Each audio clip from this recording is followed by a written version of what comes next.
L'Évangile de Jean, chapitre 19. Alors Pilate ordonna de prendre Jésus et de le fouetter.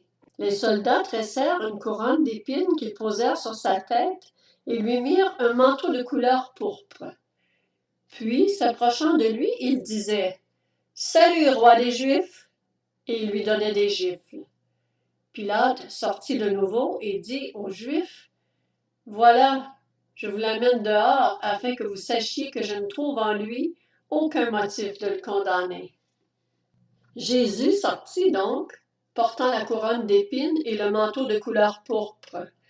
Pilate leur dit « Voici l'homme !» Lorsque les chefs des prêtres et les gardes le virent, ils s'écrièrent « Crucifie-le! Crucifie-le! » Pilate leur dit « Prenez-le vous-même et crucifiez-le, car pour ma part je ne trouve en lui aucun motif de le condamner. » Les Juifs lui répondirent « Nous avons une loi, et d'après notre loi, il doit mourir, parce qu'il s'est fait fils de Dieu. » Quand il entendit cette parole, Pilate eut très peur. Il rentra dans le prétoire et dit à Jésus « D'où es-tu? » Mais Jésus ne lui donna aucune réponse. Pilate lui dit « C'est à moi que tu refuses de parler? Ne sais-tu pas que j'ai le pouvoir de te relâcher et que j'ai le pouvoir de te crucifier? » Jésus répondit « Tu n'aurais aucun pouvoir sur moi s'il ne t'avait pas été donné d'en haut. C'est pourquoi celui qui me livre à toi est coupable d'un plus grand péché. » Dès ce moment-là, Pilate chercha à le relâcher, mais les Juifs criaient « Si tu le relâches, tu n'es pas l'ami de l'empereur. Tout homme qui se fait roi se déclare contre l'empereur. » Après avoir entendu ces paroles, Pilate amena Jésus dehors et siégea au tribunal à l'endroit appelé le pavé, en hébreu Gabbatha. C'était le jour de la préparation de la Pâque. Il était environ midi. Pilate dit aux Juifs « Voici votre roi. » Ils s'écrièrent alors « À mort! À mort! Crucifiez-le! » Pilate leur dit « Dois-je crucifier votre roi? » Les chefs des prêtres répondirent « Nous n'avons pas d'autre roi que l'empereur. » Alors il le leur livra pour qu'il soit crucifié. Ils prirent donc Jésus et l'emmenèrent. Jésus, portant sa croix, sortit de la ville pour aller vers l'endroit appelé le Crâne, qui se dit en hébreu Golgotha. C'est là qu'ils le crucifièrent, et avec lui 2 autres, un de chaque côté et Jésus au milieu. Pilate rédigea aussi un écriteau qu'il plaça sur la croix. Il y était écrit « Jésus de Nazareth, le roi des Juifs ». Beaucoup de Juifs lurent cette inscription parce que l'endroit où Jésus fut crucifié était près de la ville. Elle était écrite en hébreu, en grec et en latin. Les chefs des prêtres des Juifs dirent à Pilate « N'écris pas le roi des Juifs, mais plutôt cet homme a dit « Je suis le roi des Juifs ». Pilate répondit « Ce que j'ai écrit, je l'ai écrit. » Après avoir crucifié Jésus, les soldats prirent ses vêtements et en firent 4 parts, une pour chaque soldat.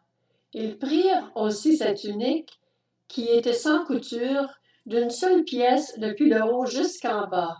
Ils se dirent entre eux, « Ne la déchirons pas, mais tirons au sort pour savoir à qui elle sera. » C'est ainsi que s'accomplit cette parole de l'Écriture. Ils se sont partagés mes vêtements, et ils ont tiré au sort mon habit. Voilà ce que firent les soldats. Près de la croix de Jésus se tenait sa mère, la sœur de sa mère, Marie la femme de Clopas et Marie de Magdala. Jésus vit sa mère et près d'elle le disciple qu'il aimait. Il dit à sa mère « Femme, voici ton fils. » Puis il dit au disciple « Voici ta mère. » Dès ce moment-là, le disciple la prit chez lui. Après cela, Jésus, qui savait que tout était déjà accompli, dit, afin que l'Écriture se réalise pleinement, « J'ai soif. » Il y avait là un vase plein de vinaigre. Les soldats en remplirent une éponge, la fixèrent à une branche d'hysope et l'approchèrent de sa bouche. Quand Jésus eut pris le vinaigre, il dit « Tout est accompli. Puis il baissa la tête et rendit l'esprit. C'était la préparation de la Pâque, et ce sabbat allait être un jour solennel. Craignant que les corps ne restent en croix pendant le sabbat, les Juifs demandèrent à Pilate qu'on brise les jambes aux crucifiés et qu'on enlève les corps. Les soldats vinrent donc briser les jambes du premier, puis du second des condamnés qui avaient été crucifiés avec Jésus. Quand ils s'approchèrent de lui, ils virent qu'il était déjà mort. Ils ne lui brisèrent pas les jambes, mais un des soldats lui transperça le côté avec une lance, et aussitôt il en sortit du sang et de l'eau. Celui qui a vu ces choses en rend témoignage, et son témoignage est vrai. Il sait qu'il dit la vérité, afin que vous croyiez aussi.